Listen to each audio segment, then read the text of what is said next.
Welcome back to UC Davis Live, COVID-19. I'm Satirius Johnson. Reminder that you can see this video and watch it live after the broadcast as well. And UC Davis Facebook, as you can see it there. You can see it on Twitter, on YouTube channels. We're also aware that others are pointing links saying you have to pay to watch this video. Please do not click on those links. This is a free webcast. Today, we're talking about how children and parents can manage the stress and anxiety of going back to school this fall. A new school year is always an exciting and stressful time for children and parents alike. And this year, there's the added stress, of course, of coronavirus, whether children are headed to real classrooms or with the safety precautions in place, or just online classrooms with their own stress points. Here to help us get some insight are two psychologists from the UC Davis Mind Institute. Brianna Winder-Patel is a clinical psychologist at the UC Davis Mind Institute and assistant clinical professor in the Department of Pediatrics. Her clinic specializes in treating anxiety through cognitive behavioral therapy, and she carries out research on anxiety in people with autism spectrum disorder and intellectual disability. Marjorie Solomon is professor of clinical psychiatry in the Department of Psychiatry and Behavioral Sciences at UC Davis. She's on the faculty of the Mind Institute and of the postdoctoral autism research training program. She's a licensed psychologist whose primary clinical work is focused on high-functioning children, adolescents, and young adults with ASD. Thanks so much for joining us today. Thanks for having me. Yeah, thanks for having us. We are taking audience questions, so if you're watching us live, just leave them in the comments section and we'll work in as many as we can. So Dr. Winder-Patel, I'm sure most of us have experienced anxiety or what we think is anxiety at different points in our lives, but in medical terms, what do we mean when we talk about anxiety? Yeah, so anxiety is something we need to have. If we didn't have it, it would be a problem because you want to have some, and if you're in a real danger, you need to feel anxious and do what you can to get out of that danger. But for some people, it goes beyond that and it reaches a level where it's really causing interference into their lives. It's causing problems because of the anxiety is so high and the severity is high. And when we're talking about anxiety, another way of thinking of it is difficulty with tolerating uncertainty. And so we have a lot of uncertainty right now with this COVID situation and just all the things going on in the world. So it's not a surprise that it's higher for a lot of people right now, but there are some things we can do to cope ourselves and help our children cope. Well, before we get to that, how does anxiety show up in children? Yeah, it's actually can show up in many different ways, which makes it difficult to detect sometimes, especially with young children or children with reduced language ability. So one way it can show up is physical symptoms like stomach aches and headaches when they're forced to face things that make them anxious. Another way it can show up is avoiding things like I don't want to sleep in my bed by myself because I'm too scared. Another way it can show up is asking a lot of what if questions. What if I go out in public and I catch COVID today? Or really needing a lot of reassurance from parents, like asking parents, am I going to be okay if I go to school? Or am I going to be okay if I go in the grocery store with you? So if we see a lot of this and it's causing problems in the child's life and interfering with their ability to just function as we would expect, then we're sort of thinking it's at that higher level of anxiety. I would imagine a lot of it is kind of like the unknown. I mean, this is a new virus and kids are even more confused than adults about it, I'm sure. So I guess part of it might be just defining what you have in your control, right? I mean, and just saying, well, this is what we can control and this is what we can't. So we kind of tailor our behavior around what we know. Yes, that's a great way to think of it. And actually, you can probably tell in this house by me saying this, we've seen some Frozen 2 over the course of this, but Olaf has a comment where he says, we're calling this controlling what you can when things feel out of control. And that's exactly right. It helps children to identify what can we control, that we can wash our hands and we can wear masks in public. And what can't we control? What supplies might be available or whether we're going to see our friend anytime soon. That there's a lot right now that's just uncertain. So it's that piece that can be helpful to clarify with kids. With this new school year coming up and with all these concerns about COVID-19, how are you seeing it affecting the mental health of children? Yeah, so I think that, some kids actually are feeling a little less anxious because they're at home more, they're in their safe space, they aren't needing to face some of the things that would maybe make them more anxious, like social interactions or being in group settings. But for some kids, the anxiety is going a little bit higher and, related to that uncertainty. So for this piece, we really want to understand what the thoughts are that the children are having, because then that can help us work on a strategy and help the children cope. So we don't want to assume that kids are more anxious about this, because a lot of kids, especially young kids, their experience is what we as adults kind of convey to them. So if we're saying, oh, we're staying home more, but we're going to do some good things as a family, and some days might be stressful, but we're really going to work on being flexible all together as a family and being brave when we need to. That's very different than kids getting yelled at a lot for staying 6 feet away or not putting their mask on. So there's a lot that is expected of families right now, but there are some ways to make it go a little bit easier. So I have a related question from someone who's watching. Julie on Facebook is asking, how can parents and teachers communicate with their children or students without projecting their own fears and anxiety onto the children?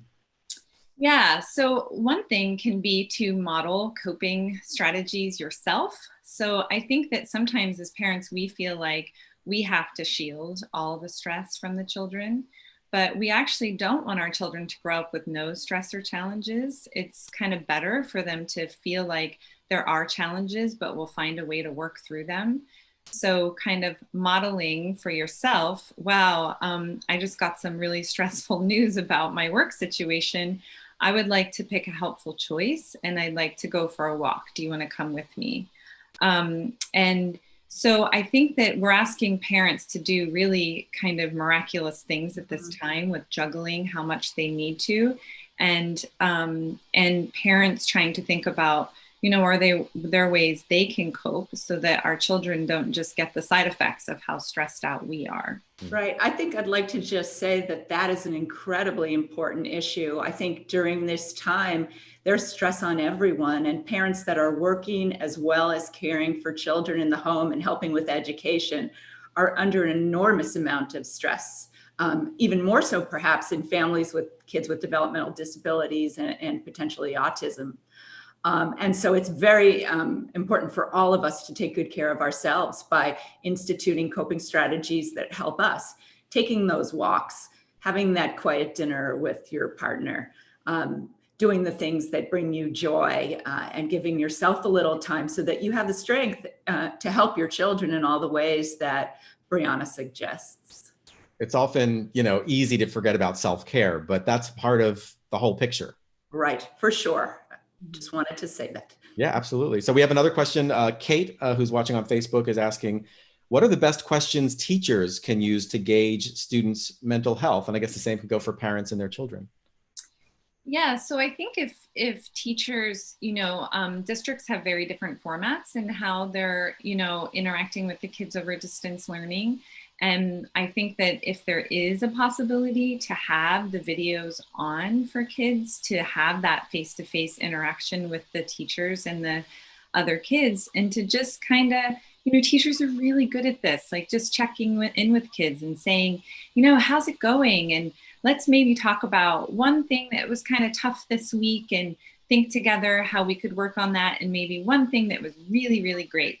Because the other thing is that, there's often something in every day that a kid sees as kind of good or positive, and sometimes even noticing that out loud can help, reduce stress and show that the teacher cares for them and that they're kind of understanding of what the situation is like. And I think it's really important also for teachers to make the kind of time to help children have that one-on-one time with them. And I know in many cases that is happening in different classrooms.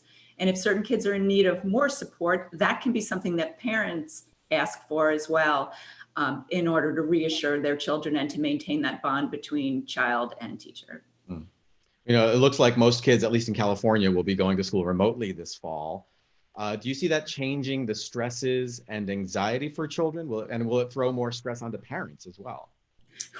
Yeah, I think that I'm getting a lot of mixed, responses about that from families I see in clinic and just, in my own experience with my child's school, is that I think for some people it's a little bit of a relief if you have a medical condition or you're more at risk.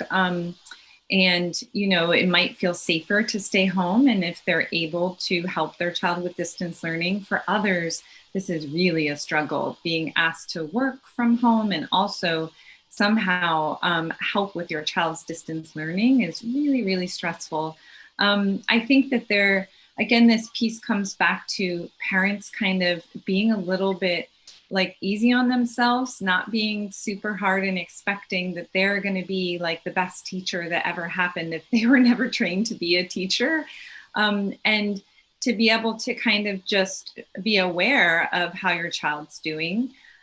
Sometimes it can really help to reward children for things we sort of expect anyway, but in this situation, it's much harder, like rewarding them for flexibility. I noticed you were so flexible today when we couldn't get the mic to work on your Zoom call. That was really amazing. Or rewarding for bravery. I know it felt like it looked uncomfortable for you to get on that Zoom video, and I know you didn't want to do it, but you pushed through and did it. And, that was really brave.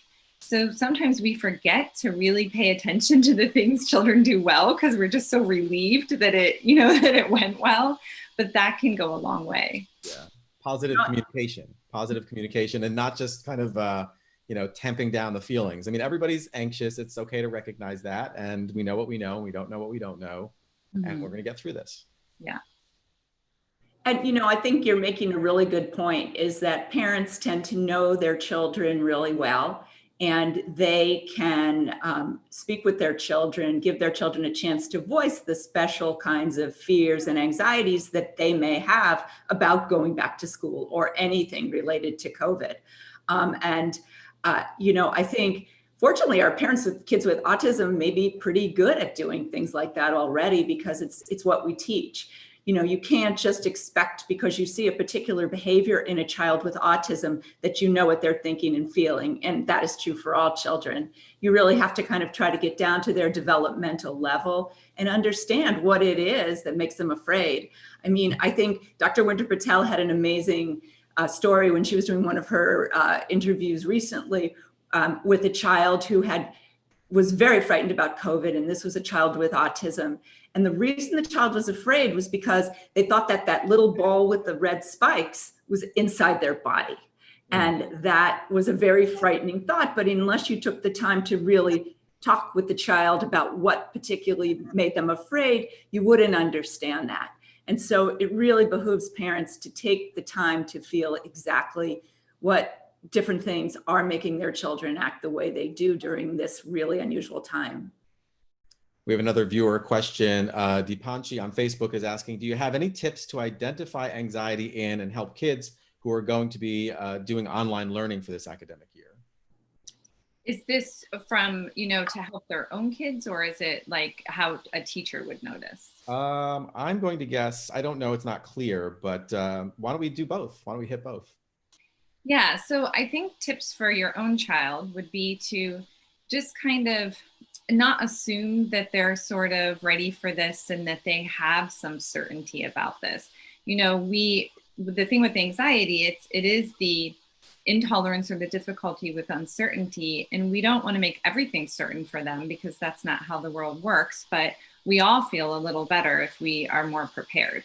So possibly doing a Zoom trial, if that's the way the learning is going to occur, and maybe it's a different format from last year, or setting up with the child, talking to the child beforehand. What are your thoughts related to starting this school year?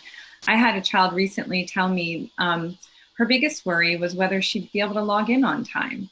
And she's not a child who's ever been late. So we had to work through this thought because it's an excessive thought. We don't have proof or evidence that this will for sure be a problem for her. And so setting it up, getting the questions out there, and then figuring out how to address them.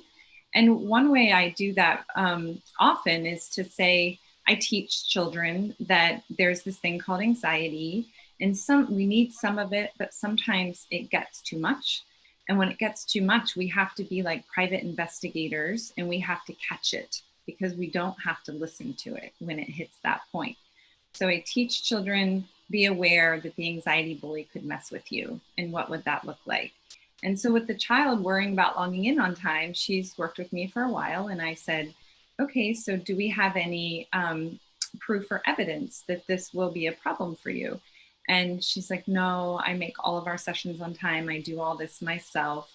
Okay, so do you think that's a realistic thought, or the anxiety bully is messing with you? Oh, I think it's definitely messing with me. So what can we do about that? Like, do we have to listen to it? No, we don't. Actually, we can say that's just a thought, and I can choose to think about other things right now, and have a coping thought. Like, I'm usually an on-time person, and if I'm late, it's likely the teacher will be flexible because this is so new. So there's lots of ways to work through the thought process rather than just saying, don't worry, or it'll be fine. Because I think as parents, we tend to do that, but they are worried. So that doesn't really reassure them. It's this more active approach. And it could be the case, with teachers too, to more actively try to take the pulse of the room and say, is there anything somebody's, not sure of, or anyone that needs help with something? Now, children might be worried to volunteer, but some might get those, questions out there, and it can help the whole group. To the more general... Oh, go ahead. Yes, please. Sorry. To the more general point of just preparing for this coming year, I think it goes a long way when parents work with their children to kind of know what to expect. And so when we work, especially with children with developmental disabilities, but for all children, we often really try to prepare them for what's coming up. And we can do this in several ways. I mean, we can use visual schedules and let them know, we have a new routine this year at school. This is what you're going to be doing online time. This might be a breakout room. This might be some time to go outside and get physical activity. But we can post visual schedules for the children that prepare them for the things that are coming up during a day. And that can really be used to help minimize their anxiety about what to expect. For areas that prove to be particularly challenging, we can also help them by using a technique called social stories, which is where we take events that may have been problematic for children in the past, maybe raising your hand in class or knowing how to log on, and make stories that you can tell the children. They can even keep them in a book, use simple declarative kind of sentences talking about, when we get ready to go online in the morning, we do, first we turn on our computer, then we do this, then we, check our microphone and see if our camera's on or not. And so just very simple steps that kind of give the children a script to know if that anxiety takes over, they can go to the script and feel a little bit calmer. That's great advice. I want to remind people that if you're watching live, that's great. You can also watch this video after the live broadcast on the UC Davis Facebook site, Twitter, and the YouTube channels. And we are aware of others posting links saying you have to pay to watch this video. Please do not click on those links. This is a free web stream, a free video to watch online. And we are taking questions. So if you are watching on a live stream and would like to ask a question, just drop it into the comment section and we will work it in. We do have another question from a viewer, Lena, who's watching on Facebook, asks, there's a high chance that my kids ages 9 and 5 will have distance learning the whole year. How to keep connections with their peers apart from Zoom calls? How can they do that? Yeah, so I think it depends, where you are in the conditions of your family, whether anything can occur in person to a level of social distance. And if it cannot, it's really challenging to go this long without seeing peers. There's, other than the school and related Zoom calls, there's things kids can do to still connect with each other. So other, virtual ways of having like play dates and things like that. Also, kids could, make cards or make projects and send them to their kid in the mail. It's a little old-fashioned, but still fun. My child loves getting mail. So, still trying to do things to just keep that kind of connection there, and for the child to understand that, even if we don't see a friend every day, it doesn't mean that friend went away. And we can still express to them that we're thinking about them and reach out to them in these various different ways. It's for sure difficult though. There's barriers to it, but any other virtual ways, any other ways they can message them or send things to them. And then I know some families who, in a Zoom way, they're saying like, okay, both bring your favorite item and talk about it, or both get the same Lego set or a similar one and build it over Zoom together. So even though it's the virtual format, it can feel like they're kind of having more of an actual interaction. Mm-hmm. I think also one exciting development I wanted to mention at UC Davis, COVID, as Brianna was mentioning, has been, very, very challenging, but it's also made us have to think in new ways. So one of the programs we've run consistently for the last 20 years at the Mind has been a social skills intervention program for children with autism spectrum disorder. And when COVID hit, we were in the middle of our live in-person groups, and those could no longer continue, which was really disappointing to the participants. So we started doing a series of online game nights where we would play games. There are online games that one can purchase, and they're things like treasure hunts and making funny Mad Lib kind of comments back and forth to each other. And we found that the kids really enjoyed that. So this year we are in the process of trying to design a fully online social skills curriculum for children with autism. And I think hopefully you all can post a link to our wonderful program coordinator, Karen Chalmers, who can keep you up to date on developments there. But there we're going to be developing ways that we can teach some of the similar skills that we did in an in-person social group online. And we're hoping that that will be available by January. So, and I would be surprised if there weren't other efforts like that. I also have heard of people being very creative and doing things like drive-by birthday parties and drive-by graduations, which, while not perfect, are a nice recognition of a birthday event. So. Right. It keeps that social connection, even though it's at a distance and a drive-by. I wanted to ask you, Dr. Solomon, you're leading a study of anxiety in kids with autism spectrum disorder. What are the special challenges of a situation like this for these kids and their parents? Well, I'm the principal investigator of the study, but Dr. Winder Patel also works with me on that study. And I think, as she was alluding to, it's been very eye-opening for us to see the very different kind of responses that some of our participants have to COVID. While some of them are extremely anxious, perhaps about their parents leaving to go to work and getting sick, or not being able to do their routines, some children are actually feeling are actually feeling a little bit safer because they don't have to venture out to school where they typically have a lot of problems. But as she was saying, there are definitely ways that you can tell that children with autism might be anxious.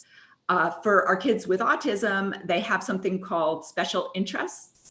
So they might be extremely interested in Pokemon or extremely interested in Legos, and will lecture you about those topics for long periods of time, or watch Frozen incessantly, which typical kids also do, but and lecture you a lot about what's going on. Sometimes we can tell that children are extra anxious when they resort to using their special interests more than usual.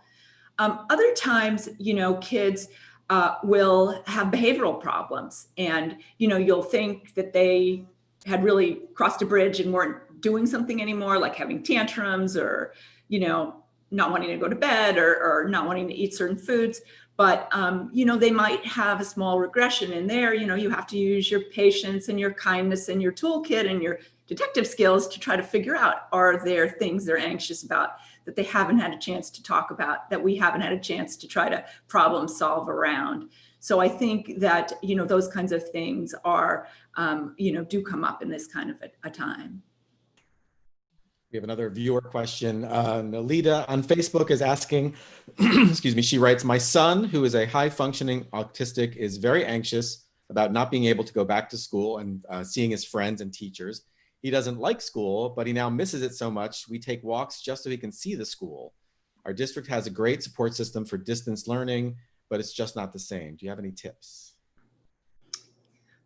Yeah, I mean, I would want to know, is there any way there can be a little more connection between the child and those peers or the teacher that the child is missing? So, could the child make something for them and send it? Could they, I've worked with some people who are into the whole painting rocks thing. So they, paint rocks and they give them to the friend, and then the friend goes and puts the rocks out, and then you can track where who finds the rocks. So it's like this whole thing that goes on. But again, more ways to try to get that connection there. I would also want to know, how much they understand about the reason why we're not doing school in person. If there's been a way that that's been described, that's been really clear that it's but we would want it in a pretty just clear way, like we're really trying to keep it so that not too many people are in the hospital at one time, and we don't have the ability to care for all these people. So it's something that, we have to do that. Again, we don't have that control over. But what do we have control over? We can take walks by the school. We can send things to the teacher or the peers. We can, write about it or draw about it and express feelings in that way. I think it's really lovely what the mom is doing in this case, taking him on walks. I think that's a great part of a routine that may help him feel better. And, other parts of the routine could be things like, it could be, online. They do lunch bunches in some schools for children with autism, who have some difficulty with socializing. Perhaps there could be some creative solution around something like that, where several children, his friends could arrange to have a lunch bunch on sort of a regular basis, and that could become part of his routine and something that he would look forward to. And, maybe there's an opportunity here. If before he hated school, now he's seeing, you don't know what you got till it's gone. And, going forward, there may be some creative things and ways you can speak with a child like that about school and the good parts of school. Right. Are there things teachers can do that could make it easier? Well, they could help with some of those lunch bunch ideas, I believe, and as we talked about a little bit at the beginning of the show, making themselves more available to the children themselves. Teachers have different ways of wanting to meet with their students, but individualized meetings, meetings where there might be several children who are typically friends together with a facilitated kind of activity could be really helpful. Depending on the age of the child, the developmental level of the child. Another thing I forgot to say before that I think is very important is that some of our children have intellectual disability, and it becomes really difficult for them to communicate with us what they're thinking and feeling. And for those kinds of kids, you had asked me, how do we know if a child's anxious? Those children might have a lot of those kind of acting out behaviors where we really don't know the meaning. So it's hard, and you really have to be a good detective to figure that out. And in those cases, I think, again, getting back into a routine is really helpful. And teachers might be able to help advise parents who aren't special educators about ways to manage those situations too. Because each person will react differently and will communicate with their behavior differly. So you really have to be a good sleuth and figure it out. And I think another way to do that is thinking about avoidance. So avoidance of something is a sign of anxiety. It could just be that it's non-preferred, but it could be they're avoiding it because they're anxious. So if you're, this is the thing that probably comes up the most in my clinic right now is kids not wanting to have their camera on Zoom. They're anxious of what will the other kids think of me, or what will the teacher think, or will I do something wrong? And they would like to avoid it. And that can be a sign of anxiety. And what we want to do is help them kind of push through and face it, because there's a lot more social interaction possible with the video on than off. So avoidance is a big sign that we look for. And like Marjorie mentioned, some of these kind of acting out behaviors or getting aggressive when asked to do something that might make them anxious, or trying to run away. those are these behavioral things we have to kind of look for if we can't get the information from their verbals, from their language. Right, right. Corinne on Facebook is asking, as a parent, what can we do to help our kids to stay focused and engaged on distance learning? What can we do to ensure distance learning is successful so kids aren't behind when choosing distance learning over an on-campus education? So in terms of keeping focused, the one suggestion would be, if possible in your house, to have a space that is just devoted to the distance learning. If you're kind of in your bed or you're sort of like on a couch, that might be harder than replicating the classroom as much as possible in your house, having a desk if possible or a table and a space that you're really not expecting them to do a lot of other things in that space but learn, and setting that routine of, this is what we do and we go to this space and this is the learning space, but when we take breaks or when we have lunch, we go to the more fun, relaxing spaces. And then, like Marjorie was mentioning, kind of that schedule, like them knowing what to come. Well, this is the time we really need to focus, but then there's going to be a break for lunch and you and I will walk outside, or, whatever you can do to kind of get them to refresh so they can focus more. And you said a second question, but I'm not recalling what that was. Let me see if I can find it here. Because I jumped around. Let's see. I was focusing. Okay, yeah. So making sure that distance learning is successful so they don't fall behind. Yeah. Some school systems are allowing kids to decide, or parents to decide, whether you want to come to school even for part of the day or to just do 100% distance learning. And so I guess that's part of the calculus when people are trying to decide, benefits versus the risks involved. So how can you ensure, if you're, choosing to stay home, whether you're not going to fall behind? Yeah, I think, even with distance learning, the districts and the teachers are putting out curriculum with the expectation that those things are what would keep them on track and that they're completing them. I would say, if the child is doing well and completing all of them, the teacher would be gauging whether they're staying on track. If the child's really struggling and not completing any of it, then that would be more of the concern, and it would be a conversation to be had as soon as possible with the teacher that we're doing everything we can. Do you have any other suggestions? Are there ways we can do some more hands-on learning to supplement this, because the video format isn't working as well for my child? So, teachers are great at this and figuring this out, and hopefully the parents feel comfortable engaging them when they need to. Just another point I wanted to make to the person's comment about staying engaged in online learning is the importance of physical activity. So in the schedule, there should definitely be, short classroom times, interspersed with activities that can help children to self-regulate and blow off a little steam and come back more alert. So again, I think it kind of goes back to a clever schedule for the child.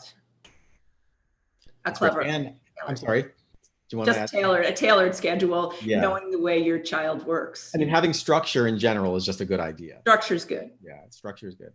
Anne on Facebook is asking, in addition to online schooling, kids also relax online with games, etc. I'm worried my kids are in their rooms getting too comfortable with isolation. Is that something we should be concerned about, or just let it go? Well, I think this is one of those things that it depends on the degree to which it's happening. That we know that lots of screen time is generally not great for kids. So this makes this even more challenging right now, especially if it's close to bedtime. So actually being on screens that emit a blue ray can kind of send a message to your melatonin that it's not time to sleep yet. So what I try to do with most of my kids is say at least an hour or more before bedtime to kind of go screen free, to give your brain the chance for it to release the melatonin as it naturally wants to. And then during the day to try to set some limits on it. Now, if you are working from home the whole day and your child is home the whole day, sometimes that might be the only option you have. And then it's like, well, let's try on the weekends to be outside for a good portion of the day or offset that time.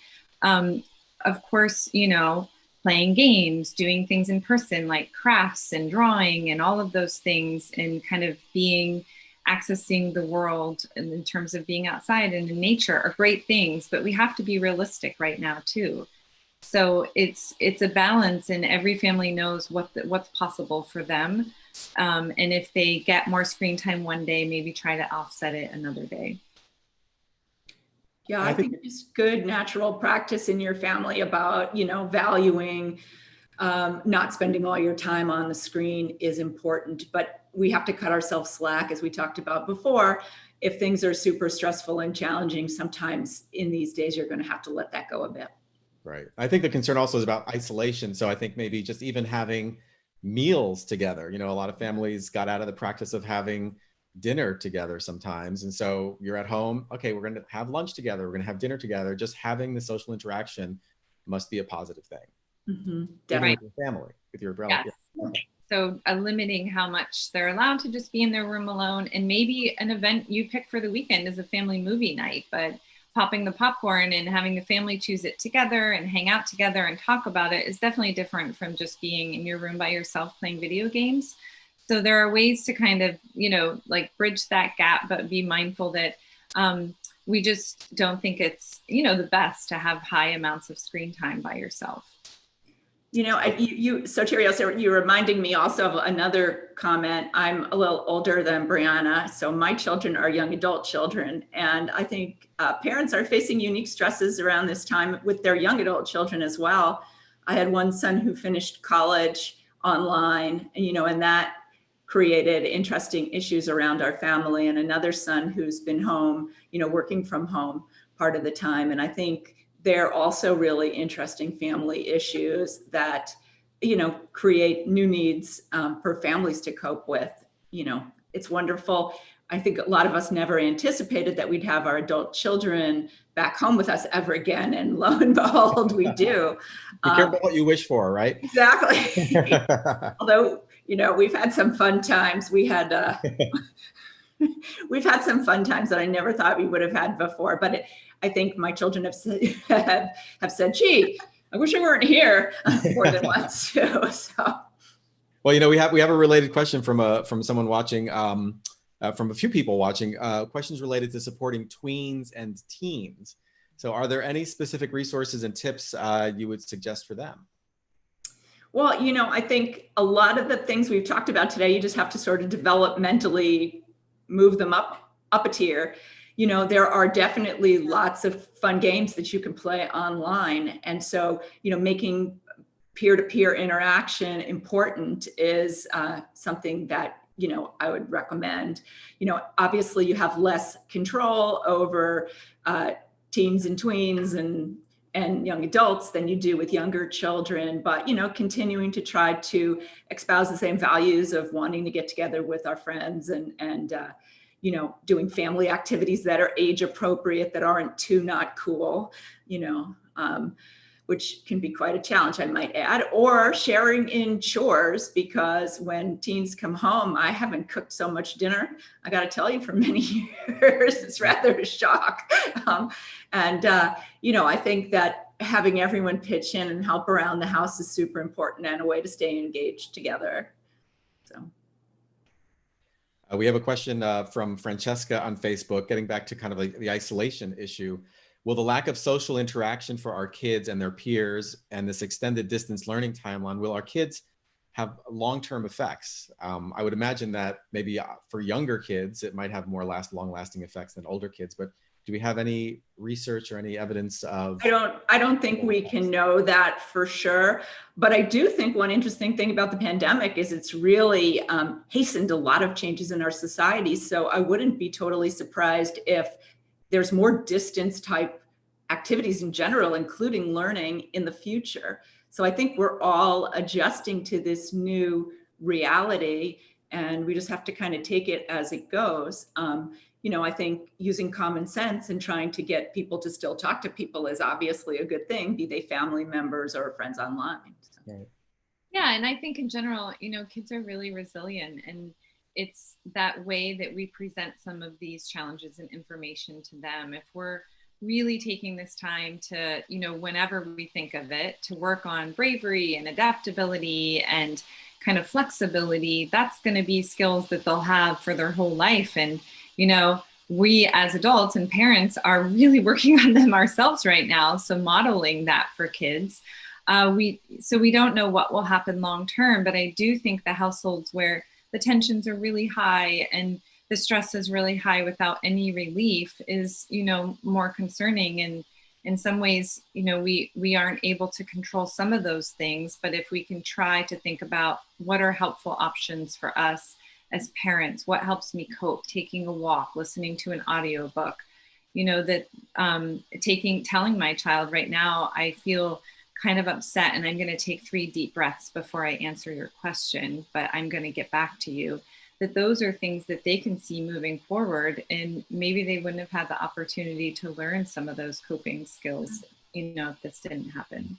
And I think also some kids are one friend that I know, a colleague, has a son who had never really loved playing musical instruments, but during COVID, he has started playing multiple musical instruments. So I think there are opportunities here that may have never presented themselves before for people to learn new things that bring them joy and fulfillment. So that's nice to have a positive. I mean, everything is so shaken up now. It's nice to see that there might be some positive aspects to it. Mm-hmm. Susan on Facebook she says, I am a special education teacher. I will be back in the classroom. We are to wear masks and social distance, but I know that hugging and holding preschoolers is important. I plan to continue to do this if they need it. Any other ideas to get close with 3 to 5-year-olds or how to comfort them without physical contact? That's a tough one. So I have heard of, a strategy of giving a child like a quick hug from behind instead of right in front of their face, with my father-in-law, he's kind of older, so we're trying to be really careful. And if we do ever see him, it's really hard for him not to hug them. So we're all masked up and to give like a squeeze, from behind. I think it's also what you say to children, even that young, can have a big impact. Like, oh, I can see how you're feeling like you could really use some comfort right now. I would love to hug and squeeze you. Is there something else that would make you feel comfortable? Sometimes even holding hands and walking with a teacher, and then you can wash your hands. So, little ones are tough because they don't keep all of their saliva and things where it's supposed to be. So it's even more challenging to address that. But I think that most people, if they think creatively, can probably find ways to show warmth and empathy to children without it being physical or super close all the time. But it's a change for sure. Young children also sometimes have their own love objects, like, teddy bears and things like that. And, you can be creative with the use of those kinds of objects. And I think that might provide some comfort for children as well as pets. I mean, pets can be a wonderful source of comfort. So. I know it's probably pretty common to be a little nervous around a new school year in general. So what are the signs that a child's worries are going beyond kind of regular level nerves? And when is it appropriate to seek clinical help? Yeah, so there's two areas that we sort of evaluate when we're trying to consider if anxiety has reached that level where we're talking about clinical significance or into a point where we would want the family to seek help. And the one area is how severe is the anxiety.